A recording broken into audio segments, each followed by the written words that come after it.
முகமது நபிகளை பற்றி நல்ல கருத்து உருவாகி இருக்கிறது என்பதில் ஐயமே இல்லை. ஆனால் என்னை பொறுத்த வரைக்கும் இந்த முஸ்லிம் சமுதாயத்தில் இருக்கிற மாபெரும் பலவீனம் ஃபண்டமெண்டலிசம், அடிப்படைவாதம் என்பது மட்டுமே மிகவும் பிற்போக்கான சக்தியாக உங்களிடத்தில் நான் அதிகம் பார்க்கின்றேன். எடுத்துக்காட்டாக என்னுடைய சகோதரன் ஒரு பட்டதாரியாக இருந்தாலும் கூட இஸ்லாமிய சமூகத்தை சேர்ந்து அவன் இஸ்லாமிய சமூகத்தில் வாழ்ந்து கொண்டிருக்கிறான். என்னுடைய தாயார் 2 ஆண்டுகளுக்கு முன்பு இறந்து விட்டார்கள்.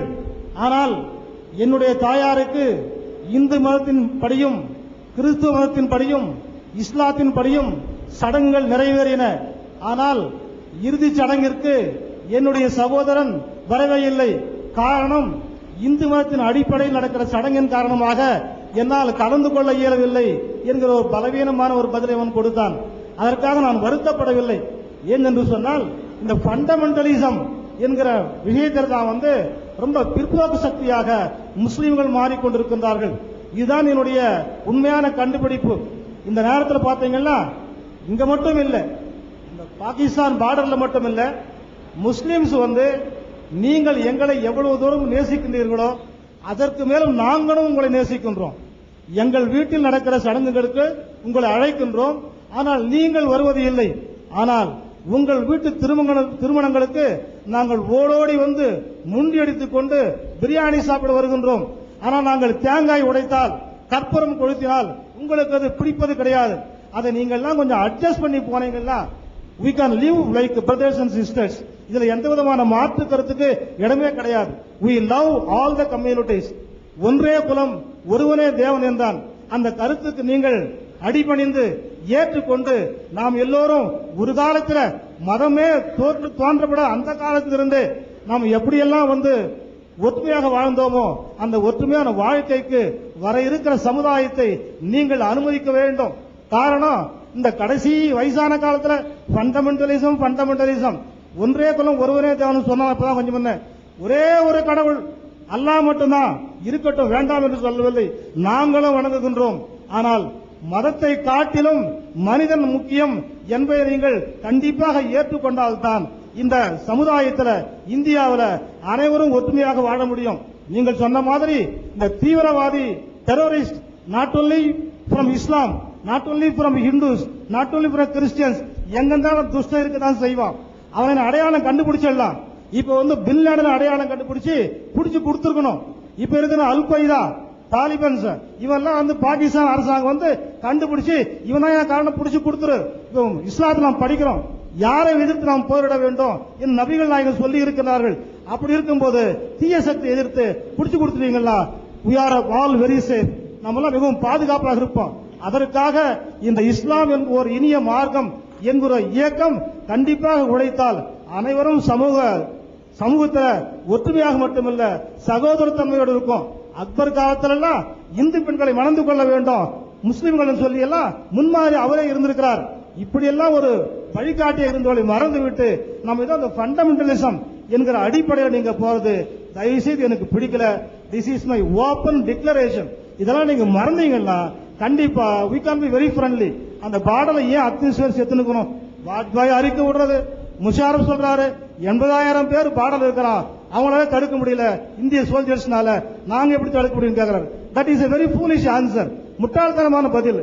அவன்லாம் உன்னாட்டில் பதுங்கி இருக்கிறான், அவனை பிடிச்சி வெடி கொடுத்துரு, தப்பு என்ன இருக்குது? அவன் திருந்துட்டோம், இல்ல let him be destroyed, அவன் அழிக்கப்பட வேண்டும். அப்பதான் சமூகம் பாதுகாப்பு இருக்க முடியும். இந்த வகைக்கு இந்த இஸ்லாம் என்கிற இனிய மார்க்கம் என்ன செய்ய போகிறது என்பதை நான் அன்புடன் கேட்டுக்கொள்கிறேன். மற்றபடி இங்கே எங்களுக்கெல்லாம் ரொம்ப சிறப்பான அன்பான முறையில் எல்லோருக்கும் வருகையை கொடுத்து எங்களை கௌரவப்படுத்துவதற்காக நான் என்னுடைய நன்றிகள் எல்லாம் உங்களுக்கு காணிக்கை கொள்கிறேன். தயவு செய்து யங்ஸ்டர்ஸ், இளைஞர்களுக்கு நீங்கள் முன்மாதிரியாக இருந்து நல்ல பாதையை வழிவகுத்து கொடுங்கள். உங்களை பற்றி எங்களுக்கு அதிகமான நம்பிக்கை இருக்கிறது என்ற கருத்தை அனைவரின் சார்பாக என்று சொல்ல முடியாது, என்னுடைய நண்பர்கள் சார்பாக கண்டிப்பாக உங்களுக்கு தெரிவித்துக் கொள்கிறேன். இந்த வாய்ப்பு கிடைத்தமைக்கு உங்களுக்கு என்னுடைய நன்றியை மீண்டும் மீண்டும் தெரிவித்துக் கொள்கிறேன். நன்றி, வணக்கம்.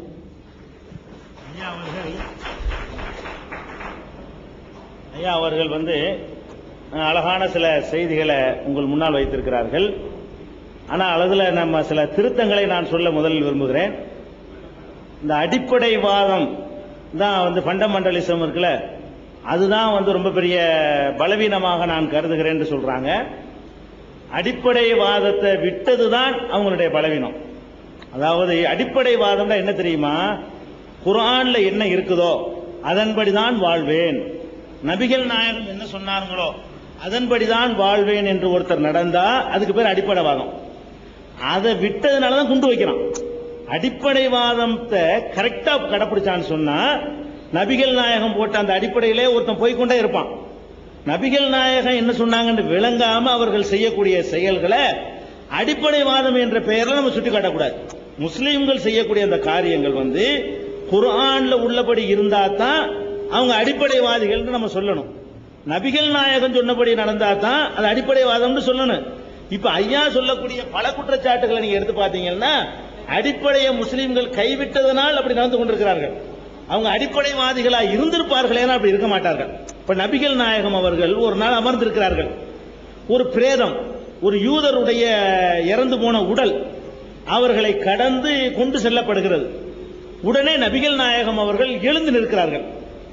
கூடியிருந்தவர்கள் சொல்கிறார்கள், அவர் ஒரு யூதர், யூதருடைய பெணம், அதுக்கே நீங்க எழுந்திருக்கிறீங்க, அவரும் ஒரு மனித உயிர் தானே.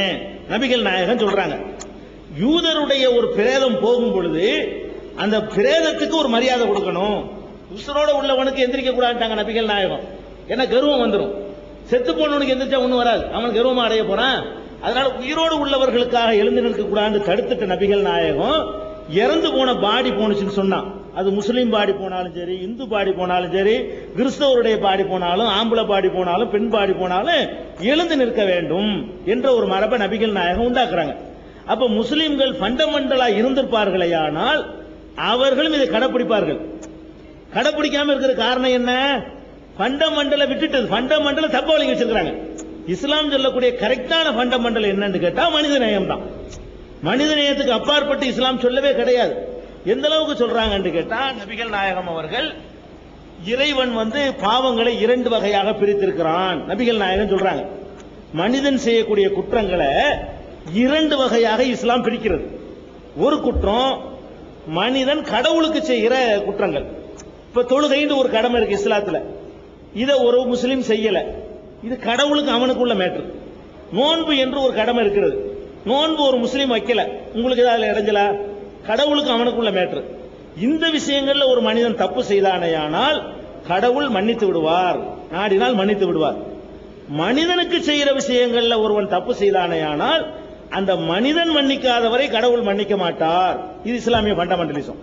இஸ்லாம் சொல்லக்கூடிய ஃபண்டமெண்டல் என்னன்னு கேட்டா, மனிதனுக்கு நான் ஒரு மனுஷன் கடன் வாங்கி ஏமாத்தி விட்டேன், கடவுளே நான் உனக்காக பள்ளிவாசல்ல நான் இருந்தேன், என்னை மன்னிச்சிருந்தா மன்னிக்க மாட்டாரு.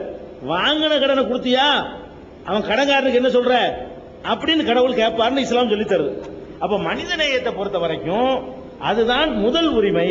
கடவுளுக்கு செய்யறதை விட முதல் உரிமை மனுஷனுக்கு செய்யப்பா என்று சொல்லக்கூடிய மார்க்கம் இஸ்லாமிய மார்க்கம். அப்ப ஒருவன் கரெக்டான ஃபண்டமெண்டல் முஸ்லிமா இருந்தாலும், இந்துவா இருந்தாலும், கிறிஸ்தவனா இருந்தாலும் மனிதனுக்கு செய்யற எல்லா கடமையும் ஒழுங்கா செய்வான். ஃபண்டமெண்டல விளங்காத வெறி பிடிச்சவனா இருந்தால் அவன் செய்ய மாட்டான். அப்ப இஸ்லாமிய ஃபண்டமெண்டல் வந்து கரெக்டான ஃபண்டமெண்டலா இருக்கிறது, மனித நேயத்தை பேணக்கூடியதா இருக்கிறது. நபிகள் நாயகத்துக்கு பிந்தி உருவாக்கப்பட்டதை எல்லாம் முஸ்லிம்கள் கடைபிடிச்சதுனாலதான் அவங்கள்ட்ட நீங்க சொல்ல மாதிரியான பல குறைபாடுகள் இருக்குது. நபிகள் நாயகம் ஸல்லல்லாஹு அலைஹி வஸல்லம் அவர்கள் ஒரு யூதர் வந்து நோய்வாய்ப்பட்டுறாரு, அவர் நோய் விசாரிக்க போறாங்க மரண வேளையில. அவருக்கு போய் அந்த நேரத்திலையும் போய் விசாரிக்கிறதுக்காக ஓடோடி செல்ற காட்சியை நம்ம நபிகள் நாயகத்தினுடைய வாழ்க்கையில பார்க்கிறோம். அப்ப நோய் விசாரிக்க செல்றதா இருந்தாலும் சரி, அவங்களுடைய நல்லது கெட்டதா இருந்தாலும் சரி, முஸ்லீம்கள் விஷயத்துல போய் கலந்து கொள்ற மாதிரி முஸ்லீம் அல்லாதவங்களுடைய பங்கன்கள்லையும் கலந்து கொள்ளலாம், கலந்து கொள்ளணும். அது நபிகள் நாயகம் காட்டின வழிமுறை. அதே நேரத்தில் ஒரு விஷயத்துல மட்டும் இஸ்லாம் வந்து ஃபண்டமெண்டல் என்ன சொல்லப்பட்டிருக்கு கேட்டா, நீ எல்லாத்திலையும் மனித நேயத்தை கடைப்பிடி. ஒரு கடவுள் என்ற கொள்கைக்கு ஊர் விளைவிக்காத வகையில் கடைப்பிடிச்சுக்க. ஒரு வீட்டில் வந்து ஒரு இந்து சகோதர நண்பர், அவர் வீட்டில் இறந்துட்டாங்களா, ஆறுதல் சொல்லலாம், கவலைப்படாதீங்க, இது எல்லாம் மனுஷன் இறப்பு சகஜம்தான், அவங்க மட்டுமா போக போறாங்க, நீங்களும் போயிருவீங்க, நானும் போயிருவேன், எல்லாரும் தான் போக போறோம் என்று அவருக்கு ஆறுதல் சொல்லி அவர் சாப்பிடாம இருந்தா அவர் சாப்பாடை கொடுத்து நம்ம வீட்டுல சமைச்சிட்டு போய் நீங்க சோகத்தில் இருப்பீங்க இந்தாங்க சாப்பிடுங்க என்றெல்லாம் இதெல்லாம் மனித நேயம். இதை செய்யணும், ஒரு முஸ்லீம் செய்ய வேண்டும். இது இஸ்லாம் சொல்லக்கூடிய ஒரு அடிப்படை. அதே நேரத்தில் இந்த கடவுள் வழிபாடுன்னு வரக்கூடிய நேரத்தில் அவங்க ஒரு வழிபாட்டு முறையை வச்சிருப்பாங்க. அதை நீனும் வழிபாடுன்னு சொல்லும் பொழுது கடவுள் அதுல மட்டும் காம்ப்ரமைஸ் வேணாங்க இஸ்லாம். இந்த ஒரு கடவுளை மாத்தி நீ இதை வணங்கண்டா இதை வணங்க கூடாதுன்னு எனக்கு சொல்லி தரப்பட்டிருக்கிறது. கடவுள் ஒரு கடவுளை தவிர வேற யாரும் இல்லைன்னு இருக்கிறது. என்னுடைய இந்து சகோதரன் என்ன பண்றாருன்னு கேட்டா தன்னுடைய பெற்றோருக்காக வேண்டி ஒரு விஷயத்தை வச்சு படையல் பண்றார். ஒரு சாமிக்கு என்ன செய்யறார், படையல் பண்றார். இப்ப எனக்கு என்னுடைய கொள்கை எனக்கு என்ன சொல்லி தருதுன்னு கேட்டா வணக்கம் அல்லாவுக்கு மட்டும்தான். அவர் பண்ணா அவருக்கு ஆறுதல் சொல்லலாம், அவருக்கு உதவலாம், அவருக்கு உணவு கொடுக்கலாம். அவர் எதை கடவுளாக நினைக்கிறாரோ அதை நானும் நினைக்கணும்னு சொல்வது அது தப்பு, திணிக்கிற மாதிரி ஆயிரும். அப்படி நம்மளுக்கு எதிர்பார்க்கவும் கூடாது, அதை ஒரு குற்றமாக எடுத்துக்கொள்ள கூடாது. அதுல இன்னும் கொஞ்சம் தெளிவா நான் சொல்வதாக இருந்தால் ஒரு சைவ உணவு பழக்கம் உள்ள ஒருத்தர், அசைவ உணவு பழக்கம் உள்ள ஒருத்தர், 2 பேர் இருக்கிறாங்க. 2 பேர் நண்பர்களா இருக்கிறாங்க. ஒரு சைவ உணவுக்காரரும் ஒரு அசைவ உணவு சாப்பிடக்கூடியவரும் ஒரு வெஜிடேரியனும் ஒரு நான் வெஜிடேரியனும் நண்பர்களா இருக்கிறார்கள்.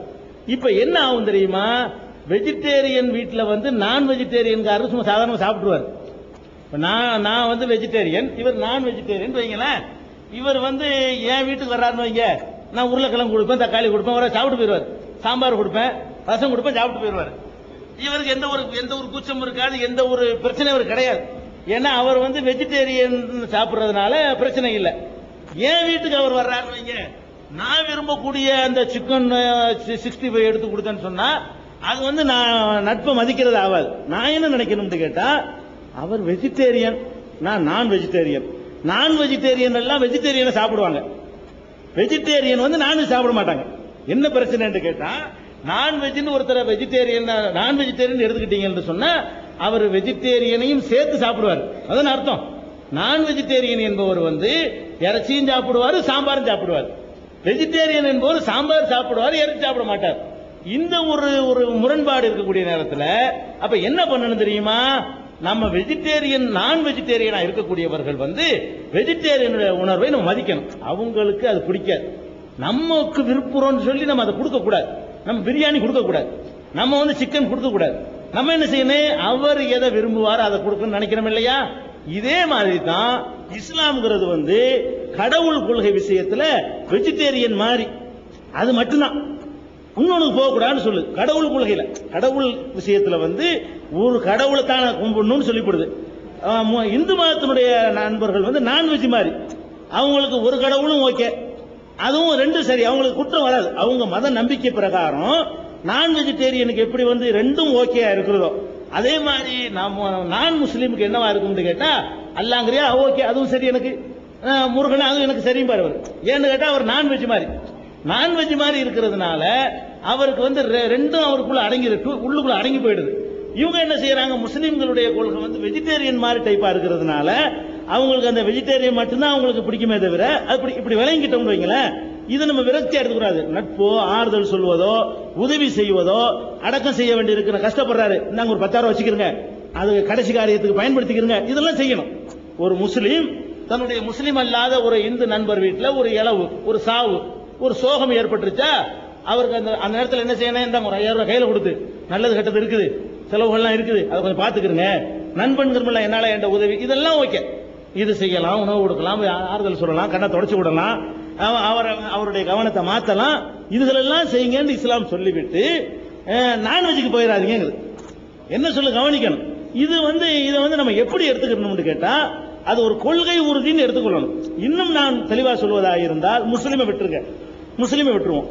ஒரு கம்யூனிஸ்ட் சிந்தனை உள்ளவர், ஒரு தீகா அதாவது திராவிடர் கழக சிந்தனை உள்ளவர், அவர் ஒரு இந்து நல்ல ஆத்திகரா இருக்கக்கூடியவருக்கு நண்பரா இருக்கிறார். எந்த அளவுக்கு நண்பரா இருப்பார், அவரு உதவி செய்வாரு, அது செய்வாரு, வழிபாட்டில் நண்பரா இருப்பாரா, இது நமக்கு இந்த எல்லையோட என்னை விட்டுருங்கன்றார். நமக்கு நாத்திக நண்பர் நமக்கு ஒருத்தர் இருந்தாருன்னு சொன்னா பள்ளிவாசல் வரைக்கும் கூட என்னை கொண்டாந்து விடுவாரு, விட்டுட்டு உள்ள வாங்க, இல்ல இது நமக்கு நம்ம எல்லாம் அவ்வளவுதான், அதுக்குள்ள நான் வரமாட்டேன்றாரு. இதை நம்ம ஒரு விகல்பமா எடுத்துக்கிற தேவையில்லை.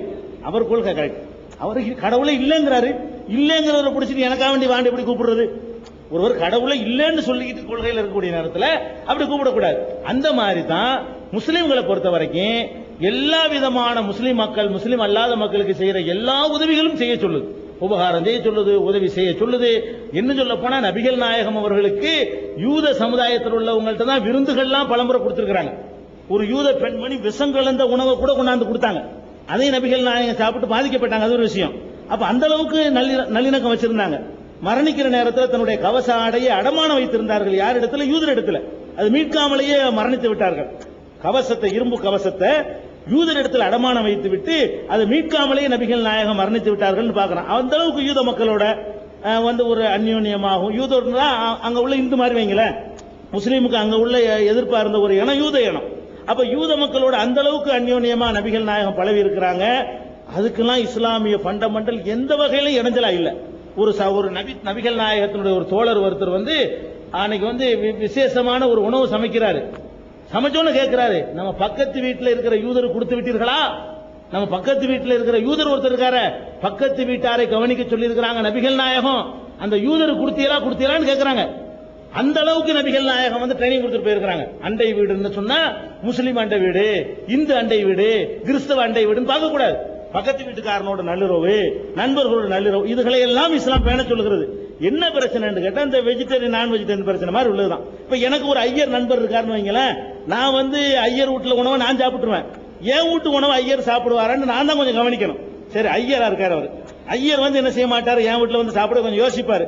அப்ப ஐயருக்கு எந்த மாதிரி உணவு பிடிக்குமோ அந்த மாதிரி உணவை நான் கொடுத்து அப்படி பெருந்தன்மை ஆகிக்கிட்டா நமக்கு கசப்பு வருமா? இல்ல, நீ என்ன நட்பு, நான் உன் வீட்டுல எல்லாம் திங்கிறேன்ல, நான் உன் வீட்டுல எப்ப வேணாலும் சாப்பிடுறேன், நீ என் வீட்டுல சாப்பிட மாட்டேங்கிற, நான் நட்பு இல்லைன்னு சொல்ல முடியுமா? அது ஒரு பாலிசி அவருக்கு. ஐயருக்கு நான்வெஜ் சாப்பிட மாட்டேன்னு ஒரு பாலிசி. அதை ஏத்துக்கொள்ற மாதிரி முஸ்லீம் இந்த கடவுள் விஷயத்துல ஒரு கடவுளை தாண்ட மாட்டாங்க. அது மத்தத வழிபடுறத ஒத்துக்கிற மாட்டாங்க. மனுஷனை வழிபட மாட்டாங்க, தாயை கூட கும்பிடக்கூடாதுன்னு இஸ்லாம் சொல்லுது. என்னை பெத்த தாயா இருந்தா கூட அவங்க காலில் விழுந்து கும்பிடாத அப்படின்னு இஸ்லாம் எனக்கு சொல்லு. கடவுளுக்கு மட்டும் தான் கும்பிடு, தாய்க்கு இல்ல, வாத்தியாருக்கு இல்ல, யாரையும் கும்பிடக்கூடாது. பல தெய்வ வணக்கம் உண்டாயிரும், ஒரே ஒரு சூப்பர் பவரை மட்டும் கும்பிடுன்னு சொல்லுது. அதனாலதான் சில விஷயங்கள்ல இந்த மாதிரி சில கான்ட்ரவர்சி வரும். ஆனா அந்த நண்பர் அறவே வராம இருந்திருக்காரு, ஐயாவுடைய அந்த இதுல கலந்து கொள்ளாம இருந்திருக்கிறார். அது தவறு, இஸ்லாமிய ஃபண்டமெண்டல் படிய தவறு. கலந்து கொள்ளணும், ஆறுதல் சொல்லணும், பல வகையில் அவருக்கு என்னென்ன ஒத்தாசையா உறுதுணையா இருக்கணுமோ அதுல உறுதுணையா இருக்கணும். ஏன் பாடியை கூட தூக்கிட்டு போய் அடக்கம் செய்யறதுக்கோ புதைக்கிறதுக்கோ போறா இருந்தால் எல்லா மனுஷனுடைய பாடியும் பாடிதான், அதுக்கு ஒத்துழைப்பு செய்யறா இருந்தாலும் செய்யலாம். அவர் கடவுளேண்டு அதை போய் கடவுள் நீ கும்பிட்டு நீ வழிபாடு செய்யன்னு கூப்பிட்டா அதை அவர் நிராகரிக்க தான் செய்வார். அது அது ஒரு கொள்கை விஷயம். ஒரு நாத்திகர் எப்படி அதை ஒத்துக்கிற மாட்டாரோ அந்த மாதிரி இதை புரிஞ்சு கொள்ளணும். அதனால மற்ற விஷயங்கள்ல எல்லாம் மனித நேயத்திலையும் சகோதரத்துவத்தையும் அவ்வளவு அற்புதமாக இஸ்லாம் வலியுறுத்துகிறது. அதுக்கு இஸ்லாம் தடையா இல்லை. ஃபண்டமெண்டலை விட்டது பல நிறைய விஷயங்கள்ல முஸ்லீம்கள் என்ன செய்யறாங்கன்னா பிற மக்களோட பழகுறதே இல்லை. பக்கத்து வீட்டுல ஒரு முஸ்லீம் இருந்தா ஏதாவது கொடுப்பாங்க, இந்த பக்கத்துல முஸ்லீம் அல்லாதவர் இருந்தா அதை கண்டுக்கிற மாட்டேங்கிறாங்க. இதெல்லாம் ஃபண்டமெண்டல் தெரியாதனால வருது. இஸ்லாம் சொல்லக்கூடிய அந்த ஃபண்டமெண்டலை கரெக்டா ஃபாலோ பண்ணாங்கன்னு சொன்னா உண்மையாகவே நல்லிணக்கம் ஏற்பட்டு வரும். ஃபண்டமெண்டலை தப்பா புரிஞ்சுக்கிறதுனால விவகாரம். நம்பர் 4 4